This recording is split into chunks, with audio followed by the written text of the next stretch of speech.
तो कैसे आप सभी। आई होप आप सब बहुत अच्छे होंगे। और आज हम लोग पढ़ने वाले हैं क्रैश कोर्स सीरीज का लेक्चर नंबर 5। और आज के इस लेक्चर में, आज के इस वीडियो में हम लोग डिस्कस करेंगे आपके 12th एग्जाम से संबंधित कुछ महत्वपूर्ण शॉर्ट क्वेश्चंस। यानी आज के इस वीडियो में हम लोग डिस्कस करने वाले हैं शॉर्ट क्वेश्चंस जो आपके एग्जाम में 2 मार्क्स में पूछे जाएंगे, 2 अंक के लिए पूछे जाएंगे। तो चलिए बने रहिए मेरे साथ वीडियो के साथ। और आज शुरू करते हैं इस लेक्चर का पहला क्वेश्चन। और चलिए क्वेश्चन को बिना देर के नोट करते हैं। मान लीजिए आपके एग्जाम में क्वेश्चन पूछ दे, ये 2 अंक में पूछे जाते हैं जनरली।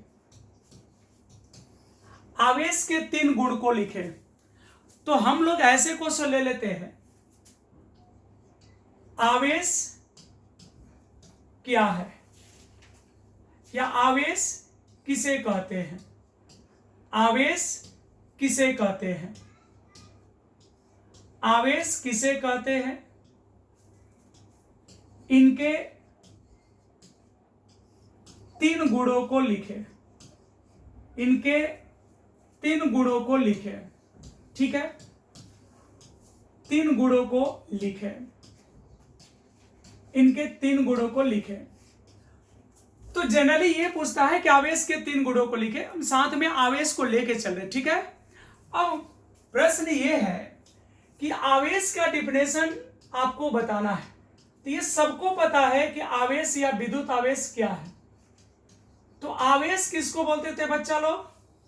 आवेश या चार्ज किसको बोलते थे हम लोग? तो बोलते थे, हम लोग पढ़े हुए हैं, आवेश किसी पदार्थ का वह गुण है जिसके कारण पदार्थ विद्युत क्षेत्र और चुंबकीय क्षेत्र को उत्पन्न करता है। आवेश क्या है? तो आवेश किसी पदार्थ का, आवेश किसी पदार्थ का, आवेश किसी पदार्थ का वह गुण है। आवेश किसी पदार्थ का वह गुण है जिसके कारण पदार्थ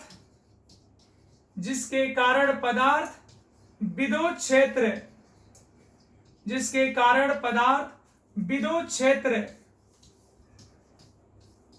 और चुंबकीय क्षेत्र को, जिसके कारण पदार्थ विद्युत क्षेत्र और चुंबकीय क्षेत्र को उत्पन्न करता है। ठीक है, उत्पन्न करता है। तो बताओ भाई आवेश क्या है?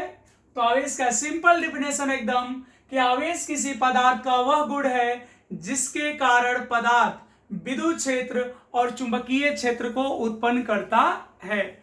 उम्मीद करते ये डेफिनेशन तो आपको पहले से पता होगा। अब यहां पे क्या लिखना है? तो इसके 3 गुणों को लिखे। कितने गुणों को लिखे? 3 गुणों को लिखे। तो चलिए अगला टॉपिक लेते हैं। आवेश का क्या बताना हमको? गुण। गुण बोले या विशेषता बोले, एक ही आंसर आप लिख के आओगे। विशेषता, इसको हम लोग क्या बोलते हैं बच्चा? तो इसको बोलते हैं प्रॉपर्टीज। क्या बोलते हैं? प्रॉपर्टीज। अब यहां पढ़ेंगे हम लोग आवेश की विशेषता, आवेश के गुण।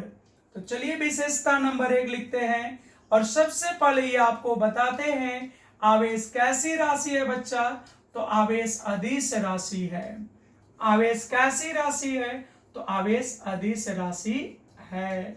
ठीक है, आवेश जो है किसी सिस्टम का वह संरक्षित रहता है। यानी आवेश जो है संरक्षण सिद्धांत का पालन करता है। आवेश किस सिद्धांत का पालन करता है बच्चा? तो आवेश संरक्षण सिद्धांत का पालन करता है। आवेश किस सिद्धांत का पालन करता है? तो संरक्षण सिद्धांत का पालन करता है। आवेश किस सिद्धांत का पालन करता है? तो आवेश संरक्षण सिद्धांत का पालन करता है। ये बात क्लियर है। अब लिखते हैं तीसरा पॉइंट, आवेश जो है अदिश राशि है, इसलिए इसका जो कैलकुलेशन होता है, जो गणना होता है, वो साधारण बीजगणितीय नियम के अनुसार होता है। और अगर किसी सिस्टम पे बहुत सारे आवेश है तो जो परिणामी आवेश निकलता है वो साधारण जोड़ या घटाव के द्वारा निकलता है। इसलिए ये बोलेंगे हम लोग योज्यता सिद्धांत का पालन करता है। किस सिद्धांत का? तो आवेश बच्चा, आवेश किस सिद्धांत का पालन करता है? तो आवेश योज्यता, आवेश योज्यता सिद्धांत का, आवेश योज्यता सिद्धांत का पालन करता है। आवेश किस सिद्धांत का पालन करता है? तो आवेश योज्यता सिद्धांत का पालन करता है।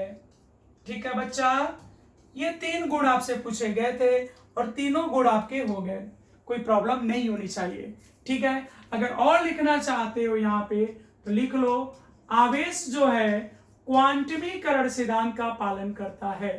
आवेश क्वांटमीकरण, आवेश क्वांटमीकरण, आवेश क्वांटमीकरण सिद्धांत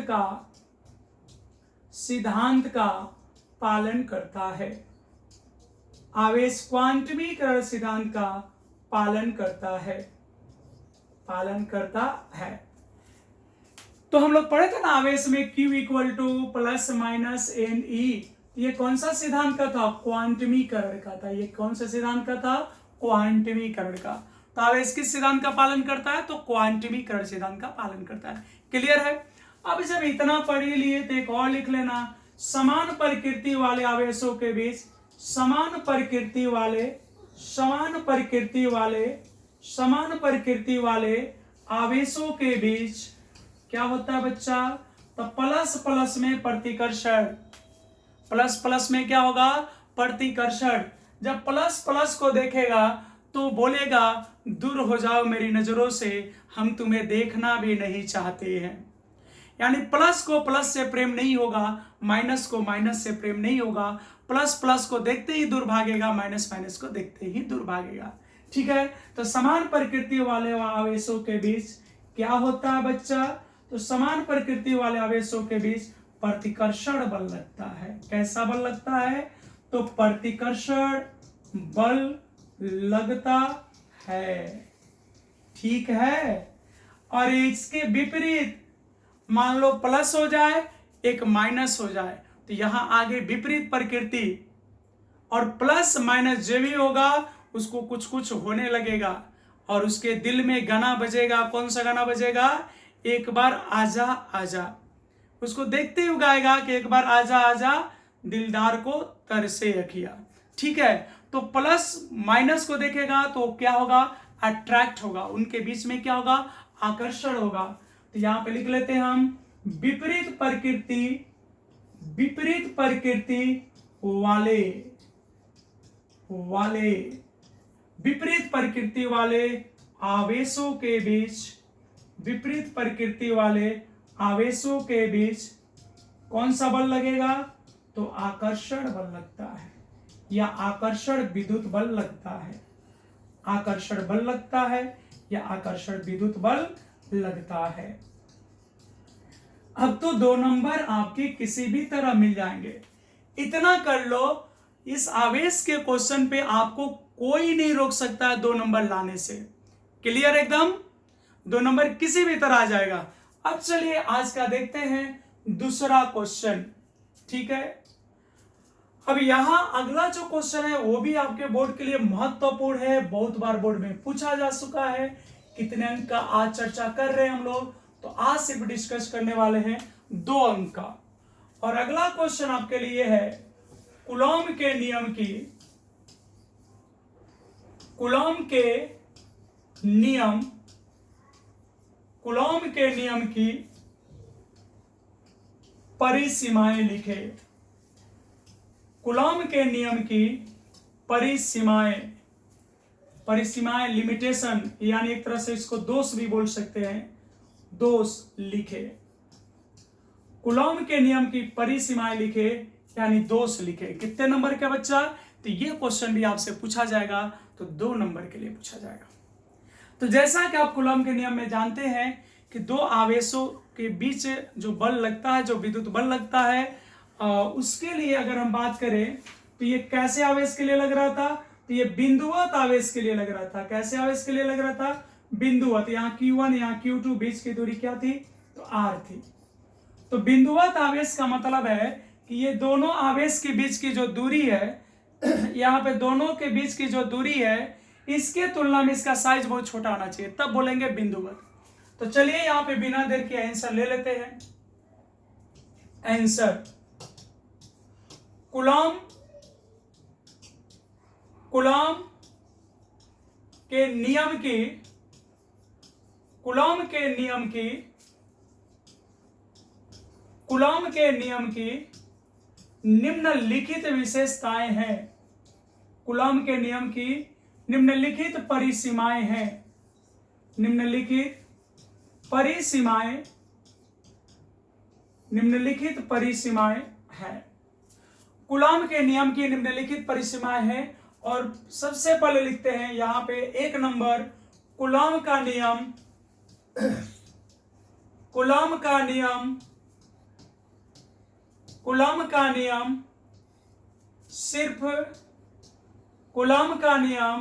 सिर्फ बिंदुवत आवेश के लिए, कूलॉम का नियम सिर्फ बिंदुवत आवेश के लिए सत्य है। कूलॉम का नियम सिर्फ बिंदुवत आवेश के लिए सत्य है। कैसे आवेश के लिए बच्चा? तो बिंदुवत आवेश के लिए सत्य है। बिंदु का मतलब समझते हैं आप? बिंदु आवेश का मतलब समझ रहे हैं आप?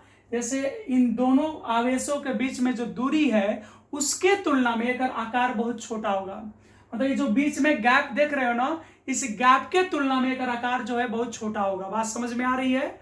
अच्छा मतलब ये सतत आवेश के लिए सत्य नहीं है। जैसे मान लो आवेश ऐसे है, ऐसे आवेश है, ये सतत आवेश हो गया। यहाँ पे दूसरा आवेश ऐसे सतत है और इनके बीच की दूरी अगर मान लो ऐसे आ रहे, तो ये इसके लिए वैलिड नहीं है, सतत आवेश के लिए नहीं है। किसके लिए सही है? तो बिंदुवत आवेश के लिए सही है। किसके लिए सही है? ये बिंदुवत आवेश के लिए सही है। किसके लिए सही है? ये बिंदुवत आवेश के लिए सही है। ठीक है, अब दूसरे पॉइंट को नोट कर लेंगे। कूलॉम का नियम जो है, ये कूलॉम का नियम जो बच्चा लोग है, ये गतिशील आवेश के लिए नहीं है। यानी अगर दोनों आवेश स्थिर रहेंगे तभी ये लगेगा।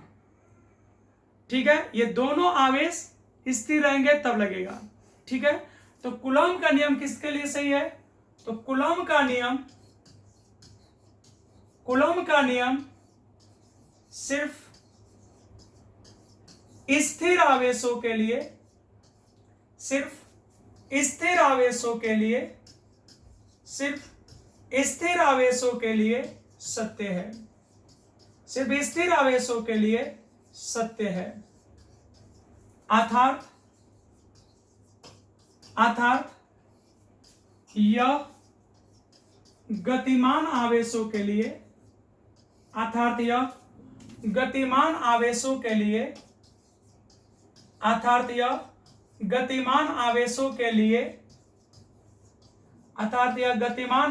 के लिए सत्य नहीं है। ठीक है बच्चा लोग, ये किसके लिए सही है? तो सिर्फ स्थिर आवेशों के लिए सत्य है। ऐसे 2 लिख दोगे काम हो जाएगा। अगर लिखना होगा तो लिख लीजिएगा। एक और पॉइंट लिख दे रहे हैं। कूलॉम का नियम जो है बच्चा, कूलॉम का नियम 10 के पावर -15 मीटर से कम दूरी के लिए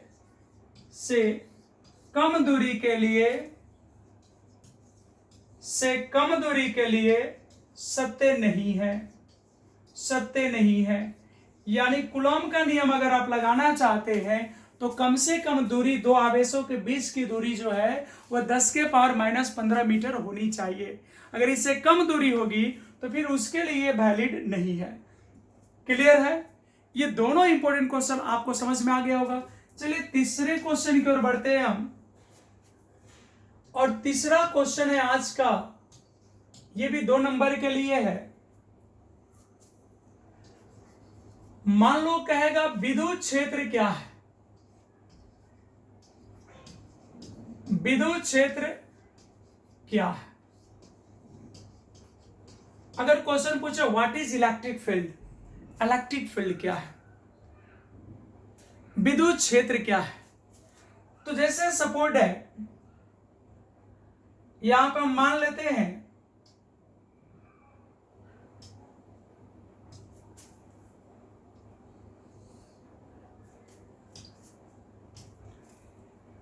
यहां पे एक आवेश है Q। अब इस आवेश Q के चारों ओर एक क्षेत्र लिए, और अगर इस क्षेत्र में कोई दूसरा आवेश हम ला रहे, जैसे कोई भी अगर दूसरे आवेश को हम ला रहे, जैसे सपोज दैट Q0 को ला रहे, और Q0 जो भी यहां पे आया और मान लो ये एक फोर्स का अनुभव किया, यानी इस Q0 पे अगर कोई फोर्स लगने लगा तो हम बोलेंगे कि ये Q0 कहां पे चला गया? विद्युत क्षेत्र में। तो विद्युत क्षेत्र का मतलब क्या है? तो किसी आवेश के चारों ओर का वह क्षेत्र जिसमें कोई अन्य आवेश या आवेशित कण विद्युत बल को अनुभव करता हो। तो मान लो अगर एजा प्लस है तो परीक्षण आवेश पे प्रतिकर्षण हो गया, अगर एजा माइनस होता तो आकर्षण हो जाता। तो विद्युत बल का तो दो नेचर होगा, वो प्रतिकर्षण प्रकृति का भी हो सकता है, आकर्षण प्रकृति का भी हो सकता है। प्रतिकर्षण भी हो सकता है, आकर्षण भी हो सकता है, ठीक है। प्रतिकर्षण भी हो सकता है और साथ में आकर्षण भी हो सकता है। तो ये इसके अगल बगल का जो क्षेत्र है, इसी को हम लोग क्या कहते हैं? विद्युत क्षेत्र कहते हैं। क्या कहते हैं? विद्युत क्षेत्र। तो विद्युत क्षेत्र क्या है अगर 2 नंबर में पूछ दे तो इसका जवाब क्या दोगे बच्चा? तो बोलोगे विद्युत क्षेत्र का जवाब सुन लीजिए। विद्युत क्षेत्र क्या है? इलेक्ट्रिक फील्ड क्या है? इलेक्ट्रिक फील्ड क्या है भाई? आपको बताना है। Electric field, electric field. तो इलेक्ट्रिक फील्ड किसको कहते हैं बच्चा लोग? तो किसी आवेश के चारों ओर, किसी आवेश के चारों ओर का वह क्षेत्र, किसी आवेश के चारों ओर का वह क्षेत्र, किसी आवेश के चारों ओर का वह क्षेत्र जिसमें स्थित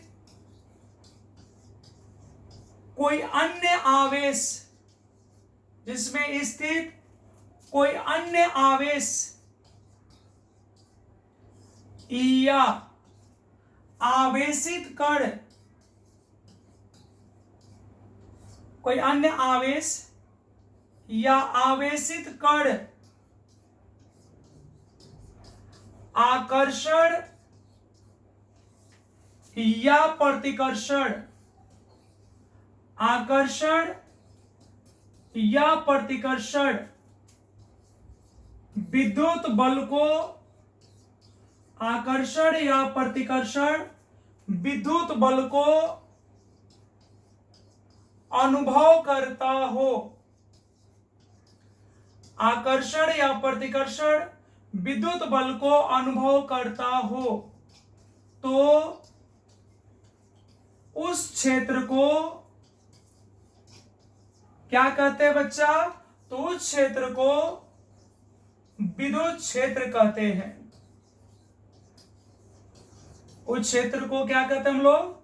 विद्युत क्षेत्र कहते हैं। ठीक है, क्लियर है? किसी आवेश के चारों ओर का वह क्षेत्र जिसमें स्थित कोई अन्य आवेश, किसी आवेश के चारों ओर का वह क्षेत्र जिसमें स्थित कोई अन्य आवेश या आवेशित कण आकर्षण या प्रतिकर्षण विद्युत बल को अनुभव करता हो, तो क्षेत्र को हम लोग विद्युत क्षेत्र कहते हैं। किसी आवेश के चारों ओर का वह क्षेत्र जिसमें स्थित कोई अन्य आवेश या आवेशित कण आकर्षण या प्रतिकर्षण विद्युत बल को अनुभव करता हो, तो उस क्षेत्र को विद्युत क्षेत्र कहते हैं। क्लियर? तो इतना लिख दोगे। अगर विद्युत क्षेत्र क्या है पूछता है तो इसका करेक्ट जवाब है। क्लियर? अब अगले क्वेश्चन की ओर चलते हैं, अपने चौथे क्वेश्चन की ओर चलते हैं। और अगला चौथा क्वेश्चन अगर आपसे पूछ दे कि विद्युत क्षेत्र तीव्रता किसे कहते हैं, या विद्युत क्षेत्र तीव्रता को परिभाषित करें। विद्युत क्षेत्र तीव्रता किसे कहते हैं? विद्युत क्षेत्र तीव्रता किसे कहते हैं? विद्युत क्षेत्र तीव्रता किसे कहते हैं? मान लीजिए ये रहे और साथ में रहे इसका मात्रक लिखे, इसका मात्रक लिखे। तो बच्चा अगर क्वेश्चन बैंक में देखोगे तो ये भी 2 नंबर में पूछा हुआ क्वेश्चन है और रिपीट भी होता है। सबसे अच्छी बात क्या है कि ये सब क्वेश्चन रिपीट होते हैं। अभी पिछले बार भी पूछा है, ठीक है, पिछले बार ये बोर्ड में पूछा था। कितने अंक के लिए? 2 अंक के लिए। और अच्छी बात यह है कि ये सब क्वेश्चन रिपीट भी होते हैं। तो आइए, विद्युत क्षेत्र तीव्रता किसे कहते हैं?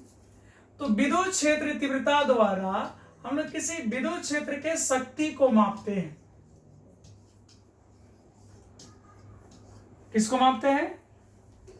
विद्युत क्षेत्र तीव्रता।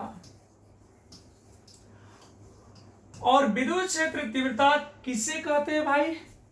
तो अगर किसी विद्युत क्षेत्र में एकांक आवेश को रख दे, प्लस आवेश को रख दे, जैसा कि आप जानते हैं विद्युत क्षेत्र में अगर कोई दूसरा आवेश रख दे तो उस पर क्या होगा बच्चा? तो उस पर बल लगेगा। अगर विद्युत क्षेत्र में किसी भी दूसरे आवेश को रख दे तो उस पर क्या होगा? बल लगेगा। अब अगर हम कहें कि उसी विद्युत क्षेत्र में +1 आवेश रख दे तो उस प्लस पे भी तो बल लगेगा। और जितना बल लगेगा ना उसी को कहते हैं विद्युत क्षेत्र तीव्रता। नहीं समझे? किसी विद्युत क्षेत्र में, कहां पे? किसी विद्युत क्षेत्र में एकांक आवेश पर, या बोल सकते हो एकांक धनात्मक आवेश पर लगने वाले विद्युत बल को विद्युत क्षेत्र तीव्रता कहते हैं। ठीक है, तो चलो आंसर ले लेते हैं। किसी विद्युत क्षेत्र में, किसी विद्युत क्षेत्र में, किसी विद्युत क्षेत्र में एकांक, किसी विद्युत क्षेत्र में एकांक धनात्मक, धनात्मक लिखो तो भी सही, न लिखो तो भी सही। तो किसी विद्युत क्षेत्र में एकांक धनात्मक आवेश पर, एकांक धनात्मक आवेश पर लगने वाले, एकांक धनात्मक आवेश पर लगने वाले विद्युत बल को, लगने वाले विद्युत बल को विद्युत क्षेत्र तीव्रता कहते हैं।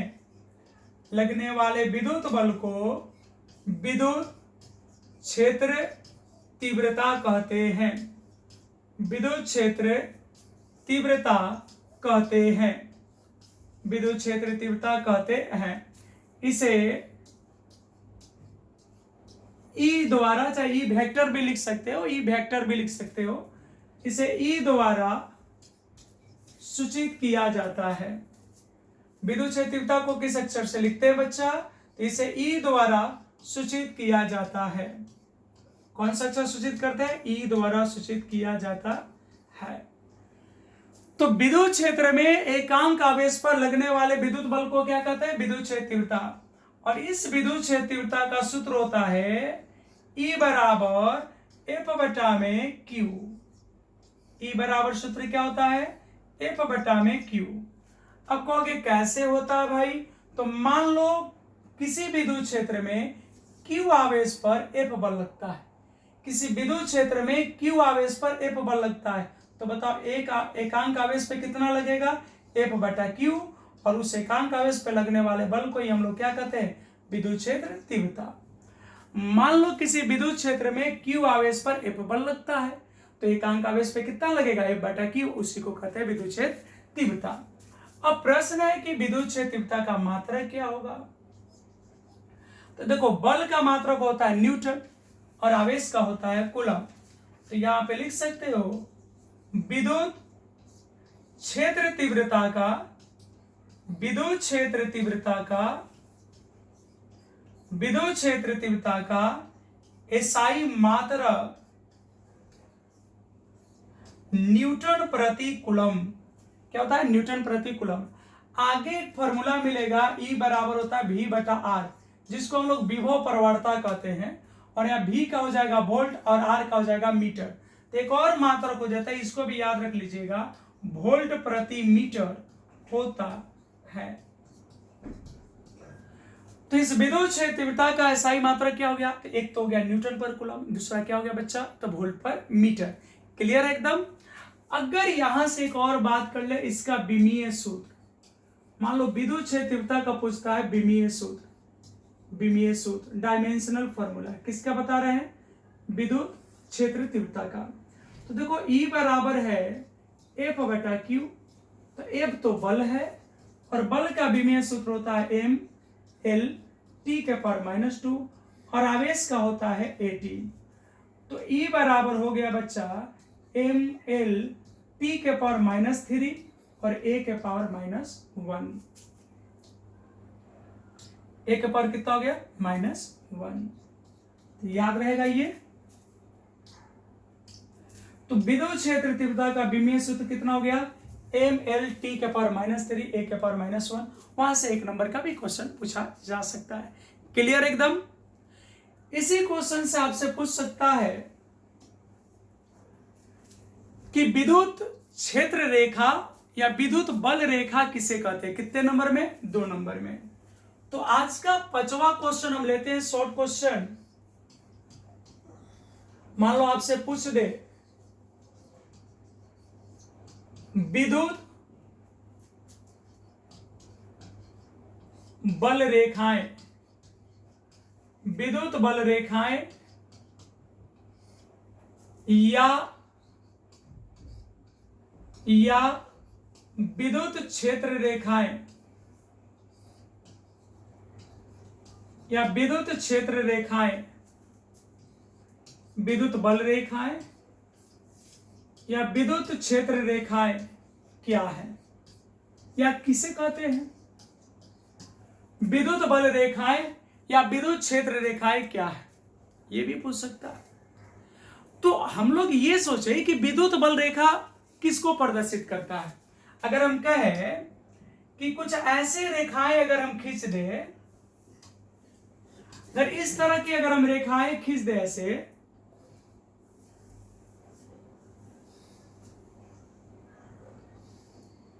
ये किसको प्रदर्शित करेंगे, तो आप तुरंत कहिएगा कि सर ये तो समरूप विद्युत क्षेत्र को प्रदर्शित कर रहा है।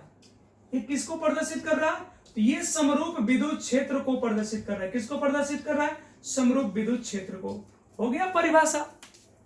विद्युत बल रेखा है वह काल्पनिक वक्र है जिससे विद्युत क्षेत्र तीव्रता के दिशा को प्रदर्शित किया जाता है। या ऐसे बोल सकते हैं कि विद्युत बल रेखा है वह काल्पनिक वक्र है जो विद्युत क्षेत्र के बारे में जानकारी देता है, जो विद्युत क्षेत्र को प्रदर्शित करता है। बस हो गया। तो अगर कोई पूछे कि विद्युत बल रेखाएं क्या है,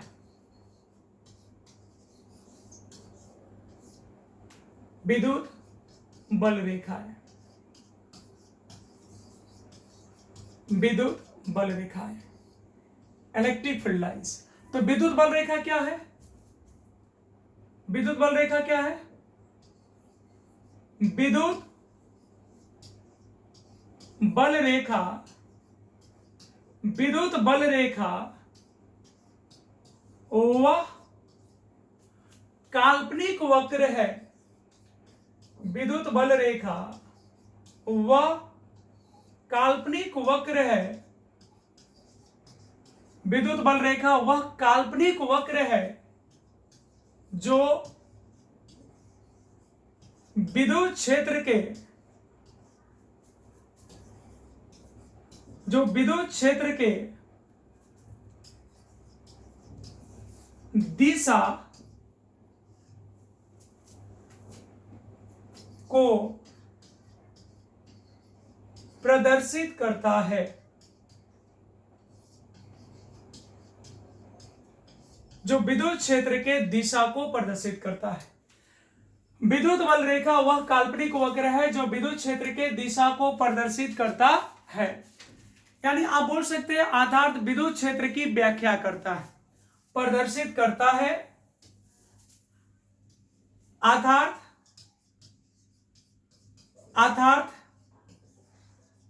विद्युत क्षेत्र की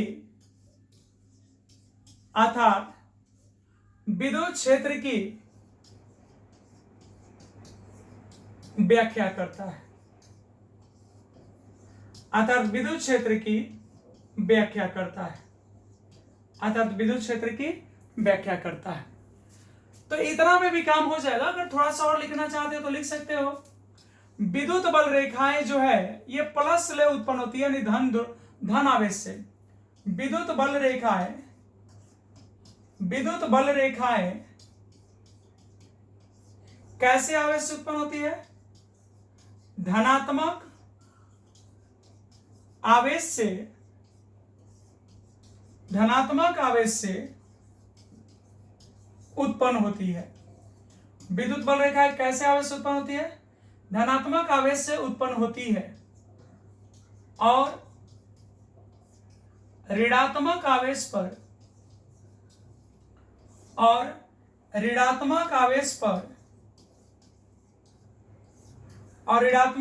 पर समाप्त होती है। धनात्मक से उत्पन्न होगी और ऋणात्मक पे समाप्त हो जाएगी। क्लियर है? यानी विद्युत बल रेखाएं कहां से उत्पन्न होगी? धनात्मक से। कहां समाप्त होगी? ऋणात्मक पे। यानी प्लस ले निकलेगा और माइनस पे खत्म। बात समझ में आ गई? अब ये आपके अभी तक 5 शॉर्ट क्वेश्चन देखे हम लोग। अब देखते हैं 6ठा नंबर क्वेश्चन। ये भी 2 नंबर का क्वेश्चन है। आज जो भी क्वेश्चन करेंगे सबके सब शॉर्ट होने वाले हैं और आपके एग्जाम के व्यू से बहुत महत्वपूर्ण भी है। तो इन सब क्वेश्चन को आप नोट्स कर लेंगे या याद कर लेंगे या फिर वीडियो को सेव कर ले, जैसे भी करना होगा आप याद जरूर कर लीजिएगा। तो चलिए आज का 6ठा क्वेश्चन लेते हैं। ये 6ठा क्वेश्चन रहा और ये सब क्वेश्चन आज बता रहे हैं हम कितने नंबर के लिए भाई? तो 2 नंबर के लिए। आज का 6ठा क्वेश्चन है 2 या 2 से अधिक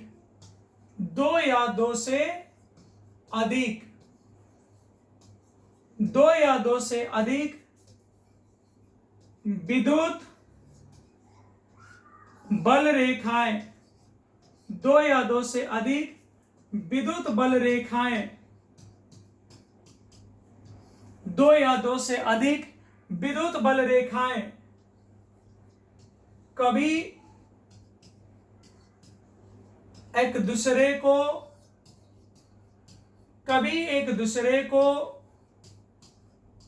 प्रतिच्छेद नहीं करती है क्यों?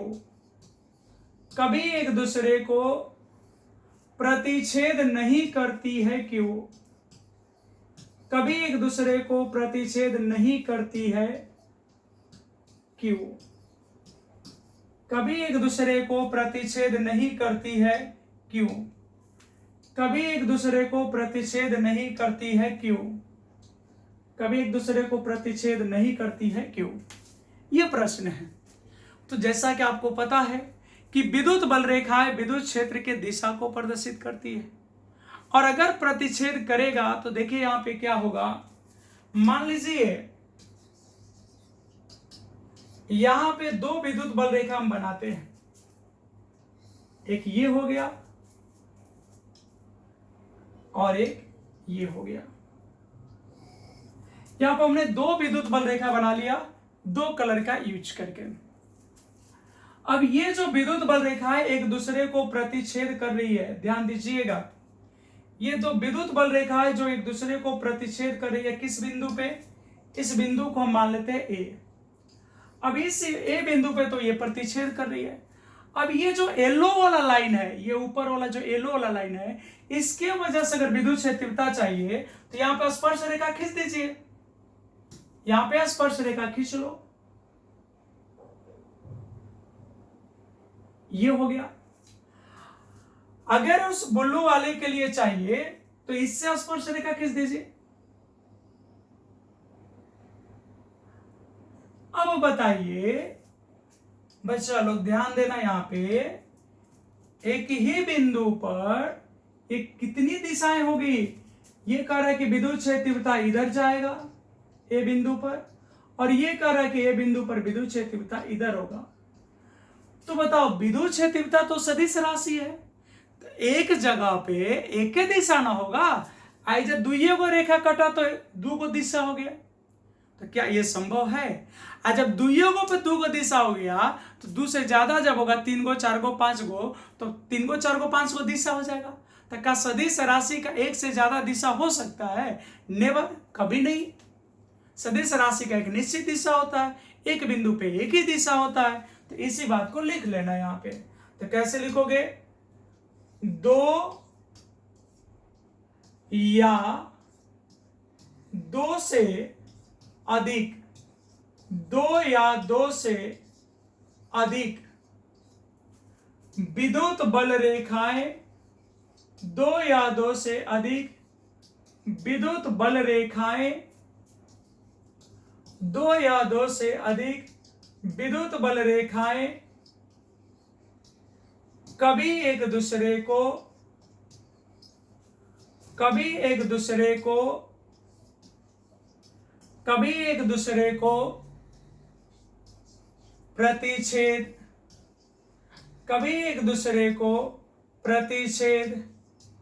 नहीं करती है, कभी एक दूसरे को प्रतिच्छेद नहीं करती है, क्योंकि ऐसा होने पर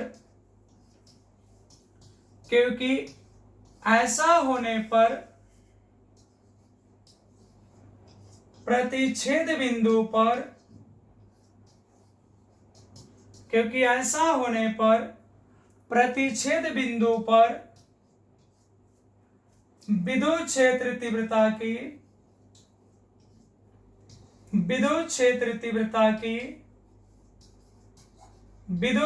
तीव्रता की एक से अधिक दिशाएं होगी, विद्युत क्षेत्र तीव्रता की एक से अधिक दिशाएं होगी जो संभव नहीं है। तो 2 या 2 से अधिक जो विद्युत बल रेखाएं हैं एक दूसरे को प्रतिच्छेद नहीं करती है, क्योंकि ऐसा होने पर प्रतिच्छेद बिंदु पर विद्युत क्षेत्र तीव्रता की एक से अधिक दिशाएं होगी और यह संभव नहीं है। क्यों नहीं है बच्चा? क्योंकि विद्युत क्षेत्र तीव्रता सदिश राशि है। एक बिंदु पे अगर एक ही दिशा होगा, अगर कहीं प्रतिच्छेद कर दिया तो एक से ज्यादा होगा। तो आज का लेक्चर अब इस बड़ा होने लगा है और हम नहीं चाहेंगे कि ये वीडियो बहुत लॉन्ग हो, क्योंकि आप लोग को फिर देखने में प्रॉब्लम होगी, समस्या होगी। तो हम चाहते